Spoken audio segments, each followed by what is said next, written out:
Assalamualaikum sahabat-sahabat sekalian. Selamat datang di Semavale Studio. Bersiaplah, karena malam ini kita akan memasuki pasar gaib di lereng Merapi. Tempat di mana pedagang yang sudah mati masih menunggu pembeli baru. Kabut turun tebal di kaki Gunung Merapi. Udara di sana selalu dingin dan lembab, bahkan ketika matahari sudah tinggi. Dari kejauhan, terlihat rumah-rumah kayu yang berjajar di antara ladang cabai dan tembakau. Penduduk di desa itu menyebut tempat mereka Dusun Kinahrejo Lama, sebuah wilayah yang dulunya ramai sebelum letusan besar beberapa tahun lalu. Sejak kejadian itu, banyak lahan dibiarkan kosong, dan beberapa rumah ditinggalkan begitu saja. Di tengah desa, ada seorang lelaki parubaya bernama Pak Iman. Ia dikenal sebagai petani yang keras kepala. Meski banyak warga sudah pindah ke daerah aman, Pak Iman memilih tetap tinggal. Katanya, tanah ini sudah diwariskan turun-temurun dan tidak akan ia tinggalkan sampai mati. Suatu sore, Pak Iman sedang duduk di beranda rumahnya. Ia menghisap rokok linting sambil memandangi langit yang perlahan berubah kelabu. Di sela hembusan angin, tiba-tiba terdengar suara samar seperti orang bercakap-cakap. Suara itu datang dari arah hutan pinus di bawah lereng. Sekilas terdengar seperti banyak orang sedang tawar-menawar. Ada yang tertawa, ada yang memanggil nama barang, dan ada suara logam jatuh ke tanah. Pak Iman berhenti mengisap rokoknya. Ia menajamkan telinga. Kayak pasar, gumamnya pelan. Awalnya ia pikir itu suara warga dari dusun sebelah, mungkin sedang buka lapak malam. Tapi semakin lama ia dengar, semakin aneh rasanya. Tidak mungkin ada orang berdagang di tengah hutan, apalagi menjelang malam. Rasa penasaran membuat Pak Iman berdiri. Ia mengambil senter dari dalam rumah dan melangkah menuju jalan setapak di antara kebun. Semakin ia berjalan, udara semakin dingin. Daun-daun kering terdengar berderak di bawah kakinya. Suara ramai itu kini lebih jelas. Pak Iman berhenti di tepi jurang kecil. Dari sana, samar-samar terlihat cahaya berkelip di balik pepohonan, seperti lampu-lampu Petromax. Ia mendengar suara perempuan tua menawarkan sayur, lalu suara anak kecil tertawa. Pak Iman menurunkan senter. Dadanya berdebar. Ia tahu cerita tentang pasar gaib di lereng Merapi sudah lama beredar di kalangan warga. Tapi selama ini ia tidak pernah percaya. Menurut kisah yang diceritakan orang tua dulu, pasar itu muncul setiap malam Jumat Kliwon. Pedagangnya bukan manusia, melainkan arwah para korban letusan besar tahun 1930. Mereka masih berdagang seperti dulu, seolah belum tahu kalau sudah mati. Pak Iman menarik napas panjang. Ia berusaha berpikir logis, tapi rasa ingin tahunya mengalahkan rasa takut. Ia melangkah lagi, perlahan menuruni jalur tanah yang menukik ke arah hutan. Setiap langkah terdengar menggema. Setelah berjalan sekitar 100 meter, ia mulai melihat lebih jelas. Ada deretan lapak kayu tua berdiri di antara pepohonan, lengkap dengan lampu gantung yang bergoyang pelan. Dan benar saja, di sana terlihat orang-orang. Tapi wajah mereka pucat seperti kapur. Pakaian mereka lusuh dan kotor. Ada yang menjual sayur, kain, bahkan perhiasan dari tembaga. Mereka semua tampak sibuk, seperti pedagang pasar pada umumnya. Namun ada satu hal yang membuat Pak Iman membeku. Semua pedagang itu tidak memiliki bayangan di tanah. Ia mencoba mundur, tapi langkahnya berat seolah ada yang menahan. Seorang perempuan tua yang berdiri di lapak dekatnya menoleh dan tersenyum. "Mau beli, Le?" Suaranya serak tapi lembut. Pak Iman tidak menjawab. Ia menelan ludah. Bau dupa samar tercium di udara.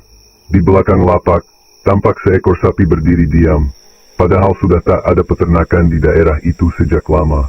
Perempuan itu kembali berbicara. "Kalau sudah datang ke pasar kami, jangan pulang sebelum membeli sesuatu." Pak Iman memaksa dirinya melangkah mundur.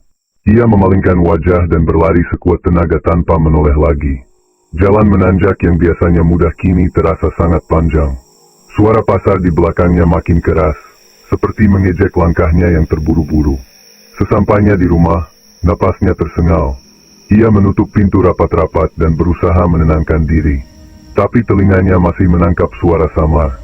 Ia berdoa dalam hati menyebut nama Allah, berharap gangguan itu segera pergi. Keesokan paginya, Pak Iman pergi ke rumah tetangganya, Sastro, untuk menceritakan kejadian semalam. Sastro hanya diam. Ia menatap wajah Pak Iman lama sekali sebelum menjawab, Kamu jangan ke sana lagi, men. Itu bukan tempat untuk manusia. Pak Iman mengerutkan kening. Aku tahu. Tapi aku lihat mereka. Banyak sekali. Jelas seperti orang hidup. Sastro mengangguk pelan. Dulu, sebelum letusan besar, di sana memang ada pasar. Namanya Pasar Watu Gajah. Semua pedagangnya mati kena awan panas. Katanya, tiap malam tertentu, mereka masih buka lapak di alamnya sendiri. Pak Iman terdiam. Ada sesuatu yang mengganggu pikirannya. Malam itu ia memang tidak melihat sosok menakutkan, tapi justru suasana yang terasa normal, terlalu normal. Ia merasa seolah sedang berjalan di antara orang-orang hidup. Hanya saja mereka tidak sadar bahwa waktu sudah berhenti bagi mereka. Siang itu, Pak Iman kembali ke ladangnya, tapi langkahnya terasa berat. Ia masih memikirkan pasar itu. Di bawah cahaya matahari, ia merasa semuanya hanya mimpi. Namun ketika ia hendak mencangkul, ujung cangkulnya membentur sesuatu keras di tanah. Ia membungkuk dan menggali sedikit. Di sana, ia menemukan sebuah korn logam tua. Tulisan di permukaannya hampir hilang, tapi tahun yang terukir masih terlihat jelas. 1929. Darahnya berdesir. Ia menggenggam koin itu erat dan menatap sekeliling. Angin bertiup pelan membawa aroma tanah basah bercampur bau dupa yang samar. Sejak saat itu, Pak Iman mulai sering mendengar suara-suara aneh di sekitar rumah.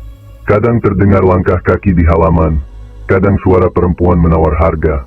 Suatu malam ia bahkan mendengar suara seseorang memanggil namanya dari arah belakang rumah. Men, beli kain, men. Ia tidak berani menoleh, tapi dari kaca jendela, terlihat bayangan samar seorang perempuan berdiri di luar pagar, membawa sesuatu yang menyerupai keranjang. Hari-hari berikutnya, Pak Iman semakin gelisah. Wajahnya pucat, matanya cekung karena kurang tidur. Sastro yang khawatir akhirnya memutuskan memanggil Mbah Wiryo, orang tua yang dikenal bisa melihat hal-hal gaib. Ketika Mbah Wiryo datang, ia berjalan mengelilingi rumah Pak Iman sambil membawa segenggam bunga. Lalu ia berhenti tepat di depan pintu dan berkata pelan, "Kamu sudah dibawa pulang oleh mereka. Mungkin ada sesuatu dari pasar itu yang ikut denganmu." Pak Iman tercekat. Ia segera mengambil koin yang ia simpan di saku celana dan menunjukkannya. "Aku cuma nemu ini di ladang." Mbah Wiryo menggeleng pelan. "Itu bukan sekadar koin. Itu tanda masuk. Mereka sudah anggap kamu pembeli di pasar mereka." Pak Iman hanya bisa berdiri kaku. Di luar, angin mulai bertiup kencang. Pepohonan di lereng Merapi bergoyang seperti menyimpan sesuatu yang tak terlihat. Dan malam itu, suara pasar terdengar lagi, jauh lebih jelas dari sebelumnya.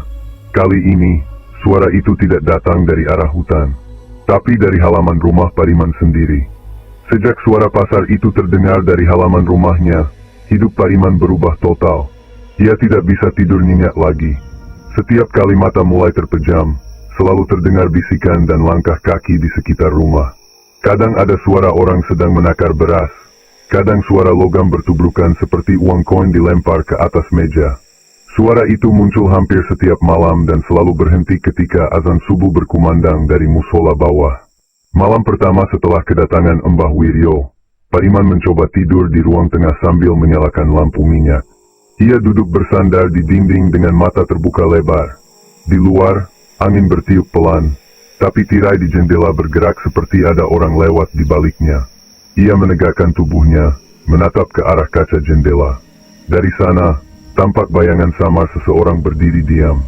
Bentuk tubuhnya tinggi dan kurus, memakai caping, tangannya membawa sesuatu seperti keranjang bambu. Jantung Pak Iman berdetak keras. Ia bangkit pelan, meraih senter di atas meja. Begitu cahaya diarahkan ke jendela, bayangan itu menghilang. Ia berjalan mendekat dan membuka pintu. Udara malam langsung menusuk kulit. Tidak ada siapapun di luar, hanya halaman kosong dan deretan pohon singkong yang bergoyang pelan. Namun langkah kakinya tiba-tiba berhenti ketika ia melihat sesuatu di tanah. Di depan pagar, ada jejak kaki yang aneh. Jejak itu terlihat jelas di tanah basah, tapi arahnya bukan menuju ke rumah, melainkan menjauh ke arah hutan. Yang membuatnya lebih aneh, bentuknya tidak seperti kaki manusia. Ujungnya runcing, seperti terbelah dua. Pak Iman menelan ludah. Ia tahu apa arti jejak seperti itu. Warga desa sering menyebutnya sebagai tanda langkah makhluk pasar, arwah pedagang yang belum tenang. Ia menutup pintu cepat-cepat dan mematikan lampu minyak. Tapi beberapa detik kemudian, suara ramai kembali terdengar. Kali ini bukan samar, melainkan jelas seolah-olah ada puluhan orang sedang berbicara di luar rumahnya. Ada suara perempuan berteriak, "Sayurnya murah, Bu. 5.000 aja." Lalu disusul suara laki-laki, "Kain batik, kain bagus, tinggal 2 helai." Suara-suara itu bercampur dengan tawa anak-anak kecil dan langkah kaki beradu di tanah. Pak Iman gemetar. Ia tahu semua itu tidak nyata, tapi telinganya menangkap setiap kata dengan jelas. Ia menutup telinga, tapi suara itu tidak hilang. Malah semakin keras, seperti orang-orang sedang berdiri di depan pintu rumahnya. Pak Iman menunduk, tubuhnya gemetar hebat. Dalam kepanikan, ia berseru pelan memanggil nama Allah, berharap suara itu segera pergi. Beberapa menit kemudian, semua suara berhenti. Sunyi, hanya angin yang terdengar melewati selapapan rumah. Pak Iman masih menunduk lama sampai akhirnya ia berani membuka mata. Tapi begitu ia menatap ke depan, darahnya seolah berhenti mengalir. Di lantai ruang tamu, tergeletak beberapa korn logam yang sama seperti yang ia temukan di ladang. Jumlahnya belasan. Semua terlihat tua dan berdebu. Keesokan paginya, Sastro datang ke rumahnya setelah mendengar kabar dari warga bahwa Pariman tidak keluar rumah sama sekali. Saat pintu dibuka, Sastro melihat Pariman duduk di kursi dengan mata merah dan wajah pucat. Di meja di depannya, berserakan kon-kon tua. "Aku tidak tahu harus bagaimana, Stro," ucap Pariman dengan suara lemah. "Mereka datang lagi semalam. Aku dengar mereka di depan rumah. Sekarang ini semua ada di sini begitu saja." Sastro menghela napas berat. Ia tahu keadaan Pak Iman semakin parah. Ia memutuskan memanggil Mbah Wiryo lagi. Ketika Mbah Wiryo datang, ia memungut 1 koin dari meja dan memperhatikannya. "Ini bukan uang biasa," katanya pelan. "Ini milik mereka yang mati di pasar lama. Kalau koin ini muncul di rumahmu, artinya mereka menganggap tempat ini lapak baru." Pak Iman menatap wajah Mbah Wiryo tanpa berkedip. "Maksudnya lapak baru?" "Ya," jawab Mbah Wiryo tenang. "Mereka sekarang berdagang di sini. Rumahmu sudah jadi bagian dari pasar mereka." Ucapan itu membuat Pak Iman membeku. Tubuhnya tiba-tiba terasa dingin. Ia mencoba berdiri tapi lututnya goyah. Mbah Wiryo kemudian menancapkan pisau kecil di tanah depan rumah sambil membaca doa. Lalu ia menaburkan bunga 7 rupa di sekitar pagar. "Saya akan coba tutup jalannya malam ini," katanya. "Tapi kamu harus kuat. Jangan keluar rumah sampai ayam berkokok." Malam itu, Pariman duduk di ruang tengah lagi dengan lampu minyak menyala. Mbah Wiryo duduk di teras sambil memegang dupa yang menyala perlahan. Bau harum menyebar ke seluruh rumah. Di luar, kabut mulai turun lagi, lebih tebal dari malam sebelumnya. Sekitar pukul 1, suara aneh mulai terdengar lagi. Awalnya samar, lalu semakin jelas. Suara orang tertawa, suara langkah kaki, suara panci jatuh. Pak Iman menggenggam tangannya erat. Mbah Wiryo tetap diam sambil menunduk. Tiba-tiba pintu belakang rumah terbuka sendiri. Pak Iman menoleh cepat. Dari sana, tampak bayangan seseorang masuk perlahan. Tubuhnya tinggi, memakai kain lusuh, dan membawa baku. Wajahnya samar, tapi ketika cahaya lampu minyak mengenai mukanya, Pariman melihat sesuatu yang membuat darahnya beku. Wajah itu adalah wajah perempuan tua yang pernah menawarinya kain di pasar gaib tempo hari. Perempuan itu tersenyum. "Mau beli, Le? Sekarang murah. Ambil saja 1, nanti bayar di pasar kami." Pariman memundurkan tubuhnya, tapi suaranya hilang. Mbah Wiryo segera berdiri dan memegang dupa tinggi-tinggi. Asap menebal. Perempuan itu perlahan mundur ke arah pintu sambil tetap tersenyum. Tapi sebelum lenyap, ia meletakkan 1 kain lusuh di lantai dekat Pak Iman. Setelah itu, suara pasar lenyap seketika. Mbah Wiryo menatap kain itu lama. "Kamu tidak boleh memegang benda ini," katanya tegas. "Kalau kamu menyentuhnya, mereka akan datang lagi untuk menjemput." Pak Iman mengangguk pelan. Ia menatap kain itu dari jauh. Kain itu tampak biasa, tapi permukaannya lembab seperti baru diangkat dari tanah basah. Malam itu berlalu tanpa gangguan lagi. Tapi begitu pagi datang, Mbah Wiryo menemukan hal yang membuatnya terdiam. Kain lusuh itu mengering, dan di ujungnya tertulis dengan huruf Jawa halus sebuah nama yang membuat bulu kuduk berdiri. Pak Iman. Sejak pagi itu, Mbah Wiryo tidak kembali ke rumah itu lagi. Ia hanya berpesan pada Sastro untuk menjaga Pak Iman dan tidak membiarkannya sendirian. Tapi entah kenapa, setelah hari ketiga, Sastro tidak menemukan Pak Iman di rumah. Semua pintu terkunci dari dalam, namun tidak ada siapapun di dalam rumah. Hanya kain lusuh itu yang tergeletak di lantai. Di atasnya ada setumpuk koin logam tua yang baru. Dan di luar rumah, tepat di dekat pagar, jejak langkah aneh itu muncul lagi. Tapi kali ini, arah jejaknya bukan menjauh ke hutan, melainkan menuju ke dalam rumah. 3 hari berlalu sejak Pak Iman menghilang dari rumahnya. Kabar tentang hilangnya Pak Iman cepat menyebar ke seluruh desa. Beberapa warga mulai membicarakannya dengan nada berbisik. Mereka bilang, itu sudah takdir orang yang terlalu penasaran pada hal gaib. Ada juga yang percaya Pak Iman sudah dibawa masuk ke pasar setan di lereng Merapi. Sastro, yang merasa bersalah karena tidak bisa menjaga sahabatnya, memutuskan untuk mencari sendiri. Ia tahu risikonya besar, tapi hati kecilnya tidak tenang. Malam itu, ia membawa senter besar, air doa, dan sebungkus bunga melati yang diberikan Mbah Wiryo. Ketika langkahnya sampai di depan rumah Pak Iman, suasana terasa berbeda. Rumah itu tampak gelap, tapi bukan karena malam. Ada semacam kabut tipis yang melingkari halaman. Udara di sekitarnya dingin luar biasa, sampai napas Sastro keluar seperti asap. Ia berdiri di depan pagar lama sekali sebelum akhirnya membuka pintu. Begitu kakinya melangkah ke dalam halaman, bulu kuduknya langsung berdiri. Di tanah dekat pohon singkong, terlihat banyak koin logam berserakan. Kain yang sama seperti yang dulu ditunjukkan Pak Iman. Di tengah-tengahnya ada bekas jejak kaki yang mengarah ke dalam rumah. Sastro menelan ludah. Ia melangkah perlahan menuju pintu depan. Pintu itu terbuka sendiri, mengeluarkan bunyi berderit panjang. Bau lembab langsung menyeruak. Cahaya senter menyorot ruang tamu yang berantakan. Meja terbalik, kursi berserakan, dan di lantai tampak kain lusuh yang dulu pernah diceritakan Pak Iman. Namun kali ini kain itu sudah kering sepenuhnya dan berubah warna menjadi keabu-abuan. Di atas kain itu tergeletak satu koin tua yang mengilap seperti baru dicetak. Sastro memungut koin itu dengan hati-hati. Di permukaannya tertulis angka tahun yang membuatnya bergidik, 2025. Tahun ini, ia menatap sekeliling, merasakan suasana rumah yang seperti menahan napas. Lalu dari arah dapur terdengar suara seperti panci jatuh. Ia menoleh cepat. Pak Iman, panggilnya pelan. Tidak ada jawaban. Hanya suara air menetes dari atap yang bocor. Ia melangkah perlahan ke arah suara itu. Tapi begitu sampai di dapur, senter yang dipegangnya mulai berkedip-kedip. Cahaya melemah, lalu padam total. Sastro mengutuk pelan. Ia menepuk-nepuk senter tapi tidak menyala juga. Dalam kegelapan itu, ia mendengar suara langkah kaki mendekat. Langkah itu pelan tapi berat, seolah seseorang berjalan dengan beban di punggungnya. Sastro mundur perlahan, mencoba mencari arah pintu.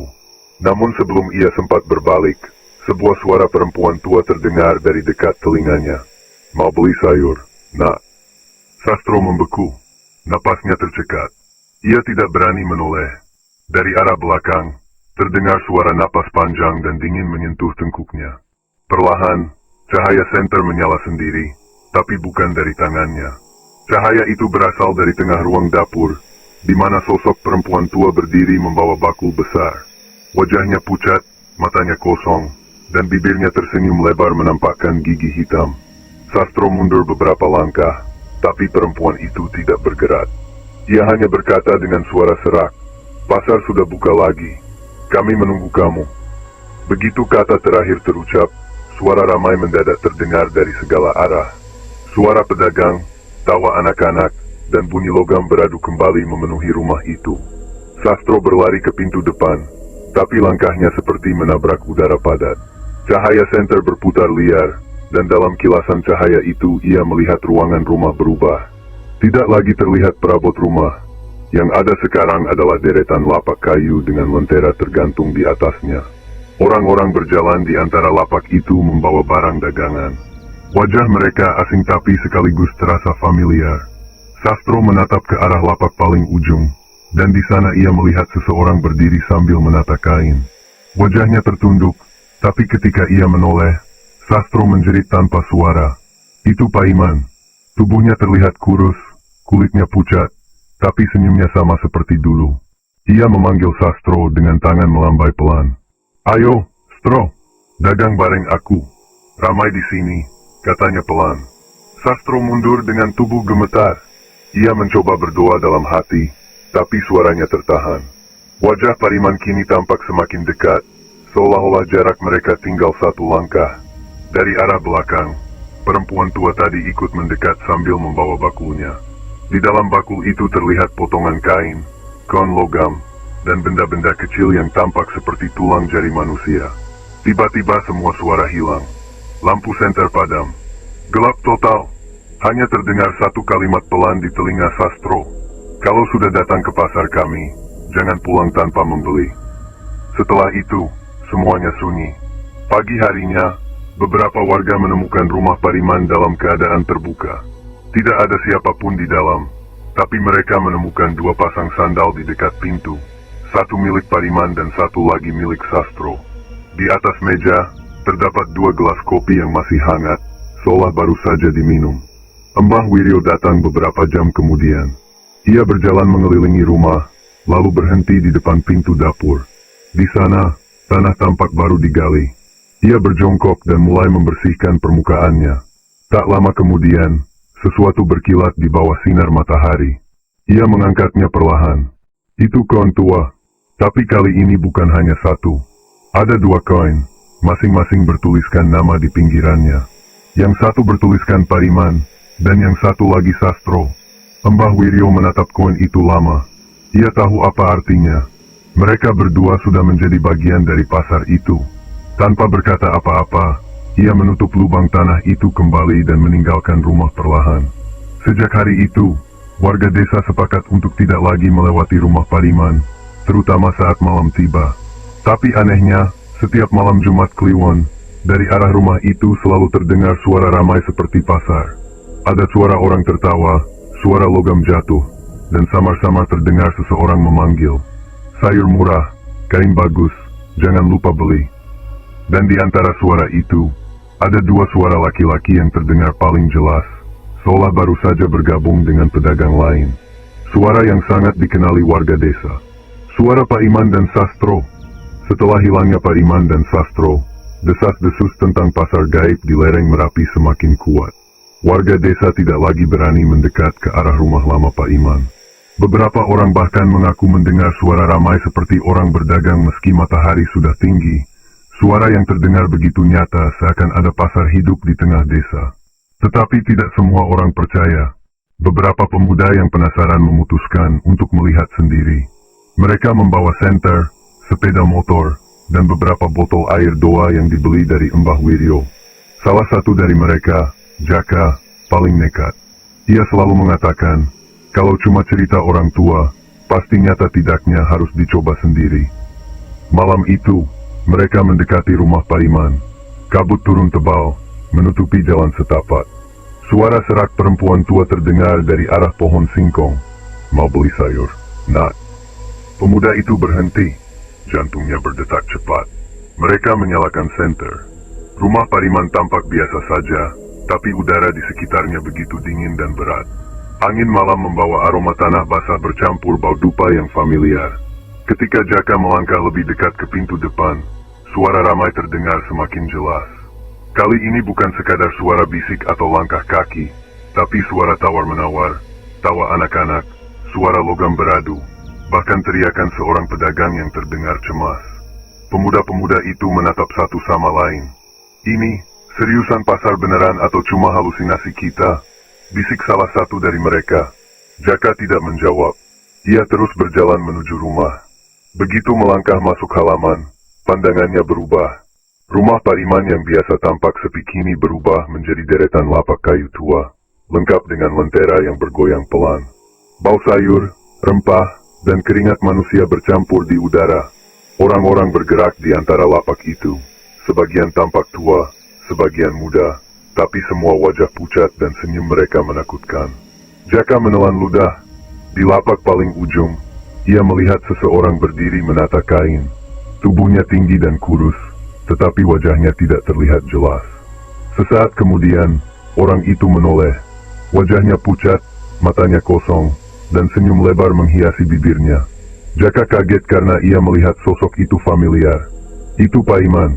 Pak Iman menatap Jaka dan melambaikan tangan pelan. "Ayo, beli sesuatu.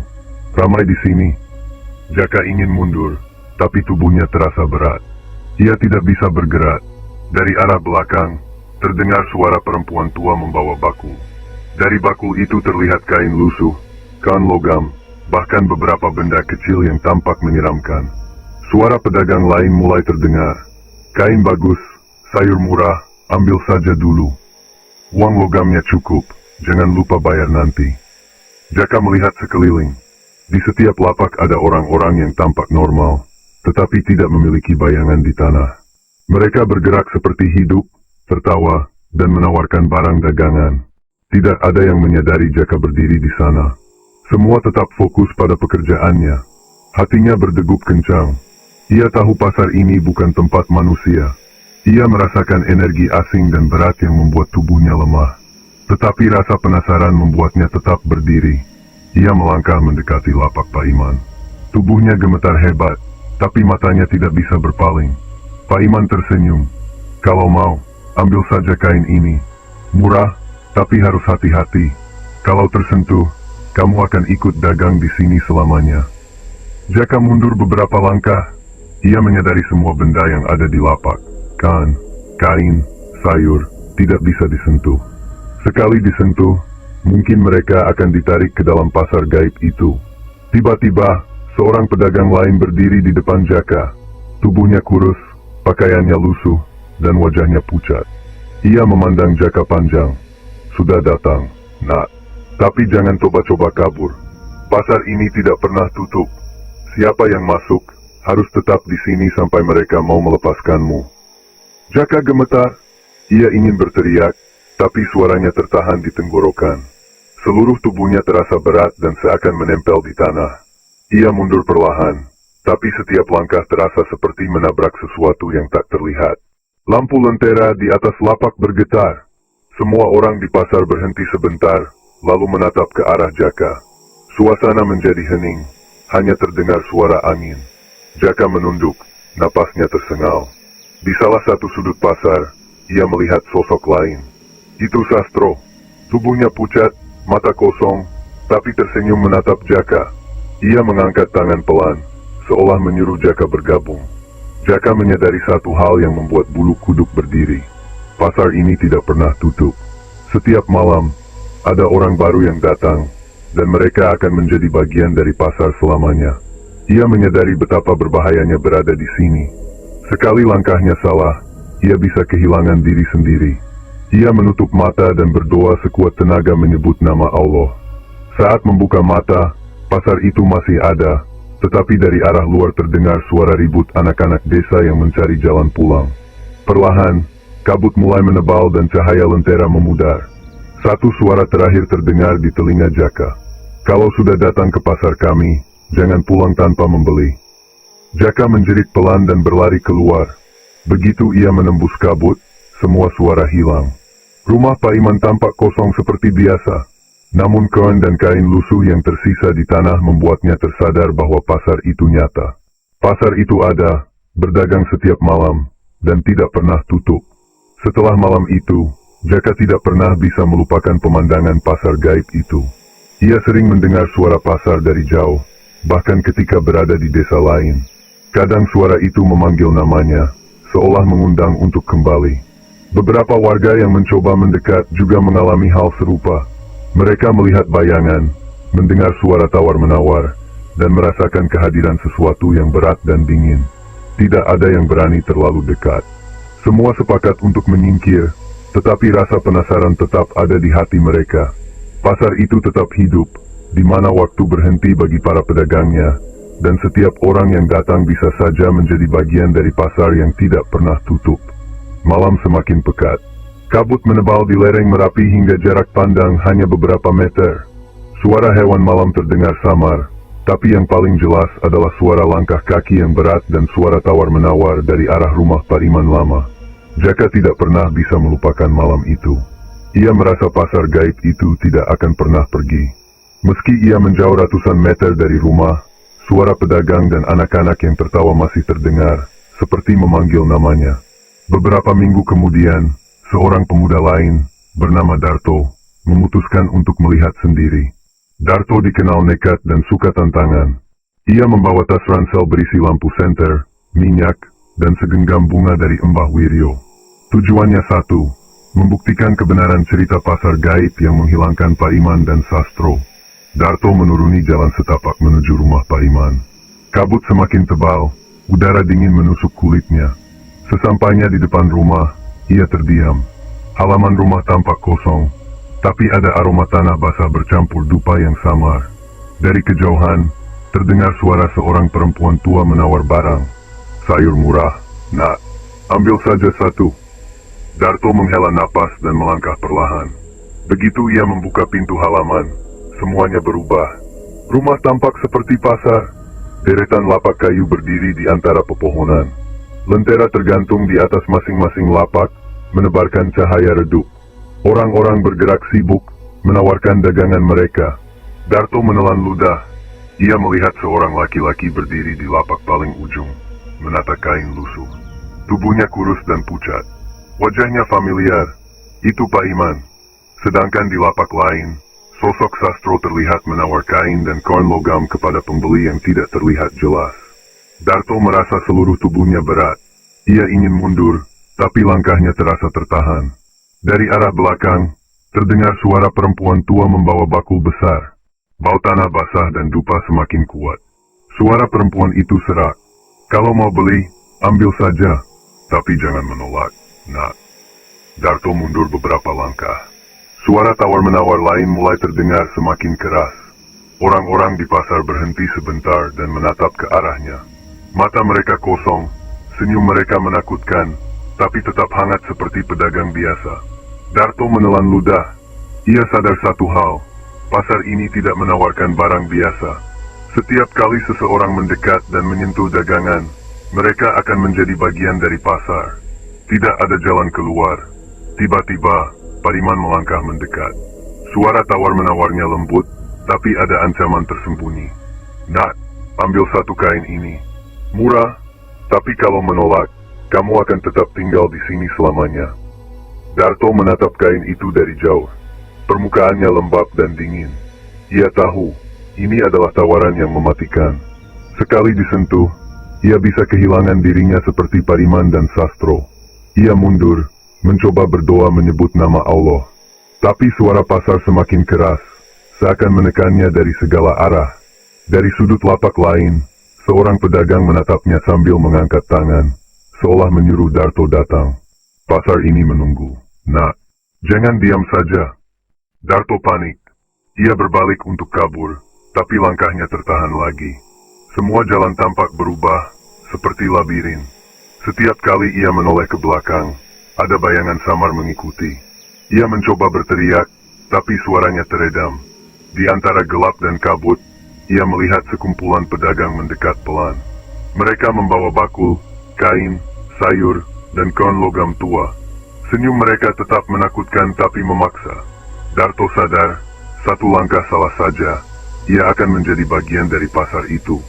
Ia menunduk, berdoa, dan mengingat pesan Mbah Wiryo. Jangan menyentuh benda apapun di lapak, jangan menatap mata mereka terlalu lama, dan tetap pegang doa dalam hati. Ia mulai mundur pelan-pelan sambil tetap melihat ke depan. Setiap langkah terasa seperti menyeret tubuhnya sendiri. Suara tawar-menawar, tawa anak-anak, dan derap kaki terdengar semakin keras. Tapi ia tetap bergerak mundur. Beberapa meter sebelum pintu keluar halaman, perempuan tua itu muncul lagi. Ia menatap Darto panjang. Nak, waktu kamu sudah habis. Kalau tidak cepat, kamu akan tinggal di sini selamanya. Darto mengangkat tangan, menutup mata, dan berseru keras menyebut nama Allah. Tubuhnya terasa ringan seketika, seperti ada kekuatan tak terlihat yang mendorongnya keluar. Ia berlari tanpa menoleh, menembus kabut tebal, hingga sampai di jalan setapak desa. Setelah malam itu, Darto tidak pernah bisa melupakan pemandangan pasar gaib itu. Ia sering mendengar suara tawar-menawar dari arah lereng Merapi, meski jaraknya ratusan meter. Setiap kali terdengar, hatinya berdegup cepat. Ia tahu, siapapun yang datang terlalu dekat dengan pasar itu akan menghadapi tawaran mematikan yang tidak bisa ditolak. Sejak saat itu, warga desa sepakat untuk menghindari lereng Merapi pada malam Jumat Kliwon. Tidak ada yang berani mendekat ke rumah Pariman, bahkan untuk sekadar melihat dari kejauhan. Tetapi di hati mereka semua, ada rasa penasaran yang tetap mengintai. Pasar itu tetap hidup, berdagang tanpa henti, dan setiap malamnya menunggu korban baru. Suara tawar-menawar terdengar dari jauh. Ada seorang perempuan menjerit menawarkan sayur, ada laki-laki menawar kain batik, dan kawan logam beradu di meja kayu. Dari balik kabut, dua suara terdengar paling jelas. Suara Pariman dan Sastro, tertawa lembut, memanggil siapa saja yang berani mendekat. Pasar itu tidak pernah tutup, dan siapapun yang mendekat, akan menghadapi tawaran yang mematikan. Sejak malam itu, lereng Merapi kembali sunyi di mata warga desa. Rumah Pariman tetap kosong, tapi kabut tipis yang turun setiap malam Jumat Kliwon selalu membawa suara-suara pasar yang samar. Anak-anak desa terkadang menangis karena mendengar tawa dan teriakan tawar-menawar dari arah hutan. Pariman, Sastro, dan Darto menjadi legenda yang hidup di desa. Warga percaya mereka kini menjadi bagian dari pasar gaib itu. Pedagang yang tidak pernah mati, berdagang setiap malam tanpa pernah pulang. Tidak ada yang berani mendekati rumah itu lagi. Setiap orang yang pernah melihat atau mendengar pasar itu menceritakan hal yang sama. Suasana pasar tampak normal, pedagang tersenyum, dagangan lengkap, tapi ada aura berat yang menekan dan dingin yang menakutkan. Sekali seseorang disentuh atau tertarik untuk membeli, ia bisa hilang selamanya, bergabung dengan pedagang lain yang telah lebih dulu menjadi bagian pasar. Warga desa belajar untuk menghindari tempat itu, terutama saat malam tertentu. Mereka tetap hidup, tapi rasa penasaran selalu membayangi. Di balik kabut dan senyap lereng Merapi, pasar itu terus berdagang. Pedagangnya semua sudah mati, namun senyum mereka tetap menunggu pembeli baru. Dan suara tawar-menawar itu masih terdengar, mengingatkan siapapun yang berani mendekat, bahwa pasar gaib itu tidak pernah tutup, dan siapapun yang tergoda, akan menjadi bagian dari pedagang yang tidak pernah pulang.